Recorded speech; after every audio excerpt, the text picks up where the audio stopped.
Isang babae ang naliligo habang lahat ng nasa paligid niya ay nakatitig sa kanya. Unti-unting bumalik ang natural na berdeng kulay ng kanyang buhok. Nang lumingon si Lorna, makikita ang kumikinang na inhibitor collar sa kanyang leeg na pumipigil sa paggamit ng kanyang mutant powers. Matagal na siyang nasanay sa atensyong natatanggap niya. Pagbalik niya sa kanyang selda, sinubukan niyang gamitin ang kanyang kakayahan upang makatakas, ngunit ni isang bakal na rehas ay hindi niya maibaluktot. Agad naman siyang pinagtawanan ng iba pang mga bilanggo. Sinabihan si Lorna ng isang babaeng bilanggo na hanggat suot niya ang inhibitor collar, hindi niya magagamit ang kanyang mga kapangyarihan. Maya-maya, isang bilanggo mula sa katabing selda ang dumura sa kanya. Dahil ayaw niyang magkaroon ng gulo, nilunok na lamang niya ang kanyang galit at tumalikod. Ngunit inutusan ng leader ng grupo sa kulungan ang kanyang mga kasamahan na palibutan si Lorna at marahas siyang ibagsak sa sahig. Nang malaman ng leader na buntis siya, walang awang sinipa nito ang kanyang tiyan.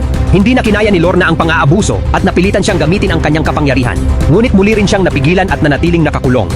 Alang-alang sa kanyang dinadala sa sinapupunan, nagpasya siyang tumakas. Sinubukan niyang gamitin ang kanyang kakayahan upang buksan ang pintuan ng selda, ngunit nanghina siya at bumagsak sa tabi nito. Dahil dito, inilipat siya ng mga gwardiya sa isang kulungang may pinakamahigpit na seguridad.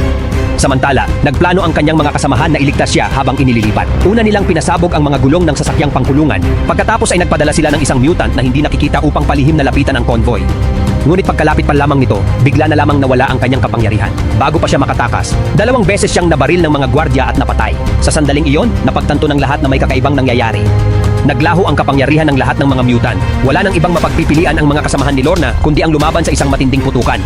Sa gitna ng kaguluhan, nakatanggap ang mga gwardiya ng utos na ilipat ang bilanggo. Alam ni Lorna na iyon na ang kanyang pagkakataon. Sa mismong sandaling niluwagan ang kanyang mga posas, agad siyang umatake.